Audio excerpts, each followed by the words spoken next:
Halo, Shalom. Hari ini hari Selasa, tanggal 12 Mei 2020. Seperti biasa, hari Selasa saya selalu memberikan renungan di mana sebagai anggota grup di DVRBUM mempunyai tugas untuk memberikan renungan. Hari ini bacaannya diambil dari bacaan pertama Kisah Para Rasul bab 14 ayat 19 kalau nggak salah, 19 sampai dengan 28. Kemudian baca Injilnya dari Yohanes 14 juga ayat 27 sampai 31a. Tadi saya sudah baca kedua bacaan ini. Saya tertarik mengambil bacaan dari Kisah Para Rasul, di mana Paulus dan Barnabas keluar masuk kota Antiokhia dan dia udah punya murid-muridnya. Ayat yang menjadi permenungan hari ini yang saya share di grup di ayat yang ke-22. Bacanya seperti ini. Kisah Para Rasul bab 14 ayat 22. Di tempat itu mereka menguatkan hati murid-murid itu dan menasihati mereka supaya mereka bertekun di dalam iman, dan mengatakan bahwa untuk masuk ke dalam kerajaan Allah kita harus mengalami banyak kesengkaraan. Itu dia ayatnya. Saya tertarik dengan ayat ini karena satu ayat alurnya jelas dari awal sampai akhir. Yang pertama adalah Paulus dan Barnabas menguatkan hati murid-muridnya. Jadi ketika dia istirahat, kemungkinan kejadiannya lagi malam atau sore, murid-muridnya itu lagi galau atau letih, lesu, lemah, ya kan, atau berbeban berat. Jadi dikuatkan dulu hati mereka dengan cara mungkin ya dihibur, kemudian mereka coba sharing tentang pengalaman iman mereka sehingga menjadi dikuatkan. Setelah dikuatkan, murid-muridnya tersebut nggak diam di situ aja, lalu masuklah nasihat. Nasihat tentunya ada punya tujuan kepada murid-muridnya. Ketika sudah dikuatkan, maka nasihat itu akan masuk ke dalam hati dan pikiran mereka, sehingga apa yang dinasihatin masuk ke dalam hati, pikiran, terbentuk menjadi keyakinan, semangat. Itu dia. Lalu setelah kesempurnaan antara kekuatan dan nasihat mereka dan berkobar-kobar menjadi semangat, keyakinan, harapan, bertekun untuk tetap setia kepada Tuhan. Lalu ada satu tantangan, dikatakan dalam satu ayat tersebut mengatakan bahwa untuk masuk kerajaan Allah akan banyak kesengsaraan. Itu dia. Jadi begitu disemangati lagi, diyakini lagi untuk tetap setia, dan akan ada kesengsaraan berikutnya setelah ini, besok, minggu depan atau seterusnya, supaya mereka murid-murid itu selalu bertekun. Karena apa? Ketika kita selalu bertekun, berharap pada Tuhan, selagi Tuhan memberikan kita kehidupan, maka kerajaan Allah yang ada di ujung sana akan kita raih, akan kita dapatkan. Bagaimana caranya? Terus ketika mereka mendapatkan kesengsaraan, maka marilah kita sesama kita satu dengan yang lain di dalam keluarga, dalam komunitas basic, kecil atau menengah, dan puji Tuhan ke luar lebih besar lagi, untuk selalu menguatkan. Setelah kuat, dinasihati lagi, dikasih tahu lagi. Terus itulah kehidupan. Kenapa seperti itu? Karena di luar Tuhan itu banyak si jahat yang selalu mengintip, menunggu di mana kita dalam situasi titik lemah untuk dijatuhkan kepada dosa yang sama. Di dalam kelemahan yang sama. Karena si jahat itu terus membuat bagaimana kita jatuh. Si jahat itu tahu lemah kita di mana.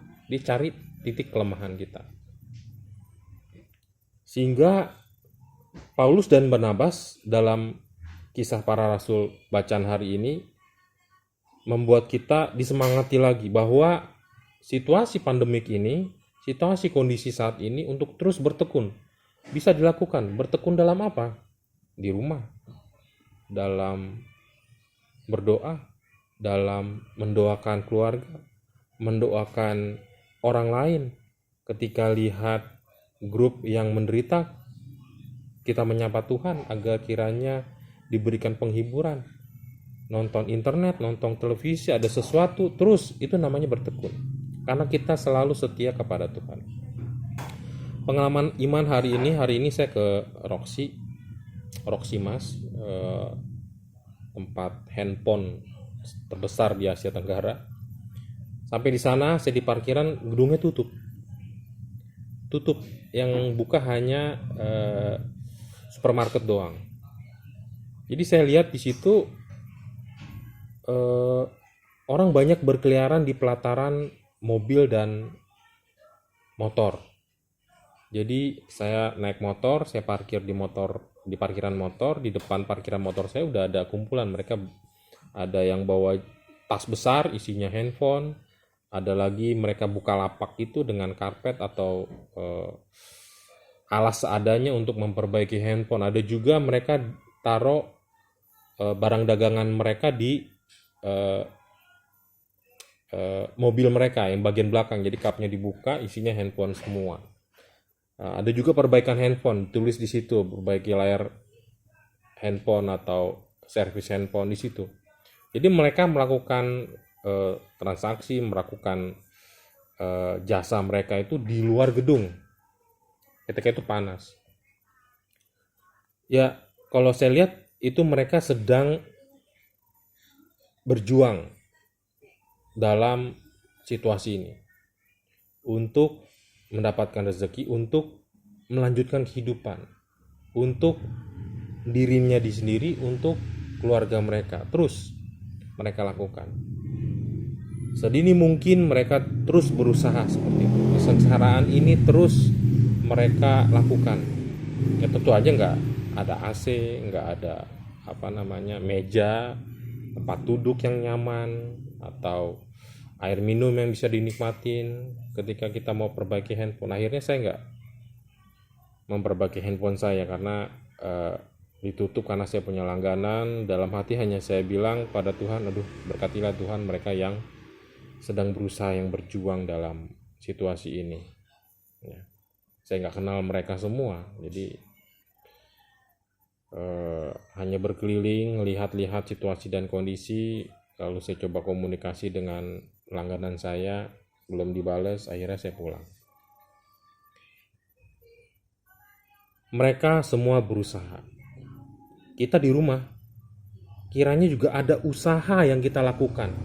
Gerakan sesuatu yang membuat Tuhan itu mencurahkan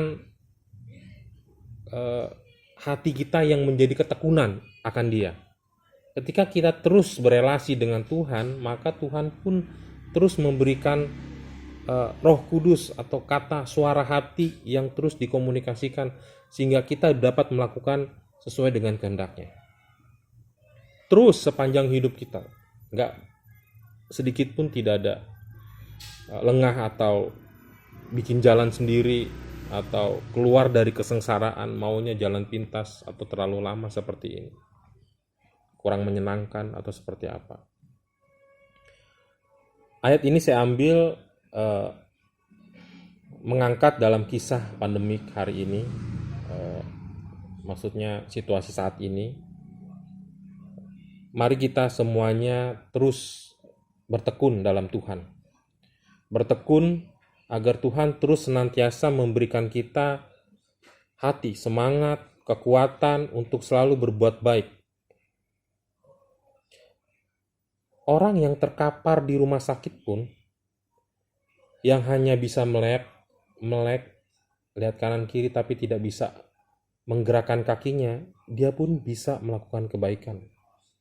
Apa? Tentu saja berdoa. Dia mendoakan orang lain. Hanya itu yang bisa dilakukan. Bagaimana kita yang di rumah, yang makan 3 kali sehari, yang makan buah dan sayur, yang terus ada rezeki sedikit demi sedikit walaupun tidak senormal sebelumnya, untuk kita senantiasa terus bertekun pada Tuhan. Dalam masa pandemik ini, Tuhan mau menyampaikan bahwa keadilan Tuhan sedang dikumandangkan, sedang diperlihatkan, Tuhan sedang mau kita mengarahkan hati kita, pikiran kita, kehidupan kita padanya. Kadang kalau sengsara itu ingat Tuhan, pasti dah lagu lama. Tapi Tuhan mau sengsara, mau enggak, mau sedih, semua dalam kehidupan kita, kiranya kita senantiasa berharap pada Tuhan, mengarahkan hati dan pikiran kita kepada Tuhan. Itu yang Tuhan mau. Karena apa? Ujungnya janji Tuhan adalah kerajaan Allah. Itu renungan saya pada kesempatan hari ini, kiranya dapat menyemangati kita, menguatkan kita agar kita selalu senantiasa bertekun dalam Tuhan. Semoga kita diberikan kekuatan, kedamaian, kesehatan, dan tetap setia pada Tuhan. Tuhan memberkati kita senantiasa. Amin.